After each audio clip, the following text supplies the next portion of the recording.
सुप्रभातम। भृगुकुल के मृकंड महामुनि एवं उनकी महापतिव्रता अनुगामिनी मरुध्वती देवी आदर्श गृहस्थाश्रम के सारे कर्तव्यों को बड़े आनंद से निभाए जा रहे थे, किंतु अनेक वर्षों के गृहस्थ जीवन के पश्चात भी मरुध्वती देवी की कोख सूनी ही रह गई थी, जिसके कारण दोनों को उपहास एवं अपमान का अव्याहत सामना करना पड़ता था। देवर्षि नारद ने निपुत्रिकता का कलंक मिटाने के लिए इस दाम्पत्य को शिवाराधना करने की आज्ञा दी। उभयता ने काशी में जाकर वंश वृद्धि के लिए कठोर शिवोपासना की।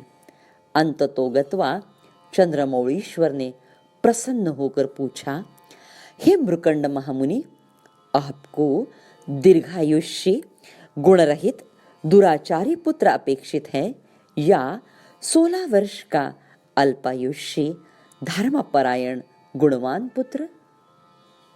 हे शूलपाणि, आपकी कृपा से मुझे वंश वृद्धि के लिए सकल गुण संपन्न त्रैलोक्य में कीर्ति वर्धन करने वाला अल्पायुष्य कुलदीपक चाहिए। भगवान शंकर ने तथास्तु कहा और वे अंतर्धान हो गए। महादेव की कृपा से प्राप्त इस परमाद्वितीय बालक के आगमन से केवल भृगुकुल में ही नहीं, समस्त देवलोकों में प्रसन्नता छा गई। देवताओं ने इस अद्वितीय बालक का नाम मार्कंडेय रखा। इस सुलक्षणी बालक की अद्वितीय ग्रहण शक्ति एवं धर्मशील वृत्ति ने माता पिता के साथ साथ समस्त लोगों को भी प्रसन्न किया। नारद मुनि ने जब मृकंड मुनि के आश्रम में इस संस्कार संपन्न बालक को देखा तो उन्होंने पुराणाचार्य भव, आयुष्मान भव ऐसा आशीर्वाद प्रदान किया। तदोपरांत वशिष्ठ ऋषि ने भी दीर्घायुष्मान भव, चिरंजीवी भव यह आशीर्वचन प्रदान किया। मार्कंडेय जब 15 वर्ष का हुआ तो माता पिता अत्यंत व्यथित थे। पिताश्री, आप चिंता ना कीजिए। जिस भगवान शंकर ने आपका निपुत्रिकता का कलंक दूर किया है, वही मृत्युंजय शिव मेरी मृत्यु का भी निवारण करेंगे। शुभ तिथि पर मार्कंडेय ने अपने माता पिता का आशीर्वचन लेकर वल्लीवट वन की ओर प्रस्थान किया। कुछ काल के पश्चात वे विदर्भ में वैनगंगा नदी के दंडकारण्य में जा पहुंचे। आज भी यह तीर्थ क्षेत्र महाराष्ट्र के गढ़चिरौली के चामोर्शी तालुका में स्थित है। मार्कंड देवा के नाम से यह स्थान जाना जाता है। बाल योगी ने मृत्युंजय का महायज्ञ निरहारी रहकर श्रद्धापूर्वक स्वस्तिकासन में बैठकर जारी रखा।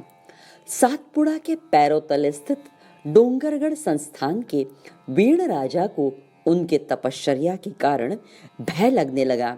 उन्हें लगा मेरे राज सिंहासन को धोखा है। अपनी पुत्री वैनगंगा को उन्होंने आदेश दिया, हे पुत्री, तुम जाओ और अपने अथांग प्रवाह में मार्कंडेय को समाहित कर लो।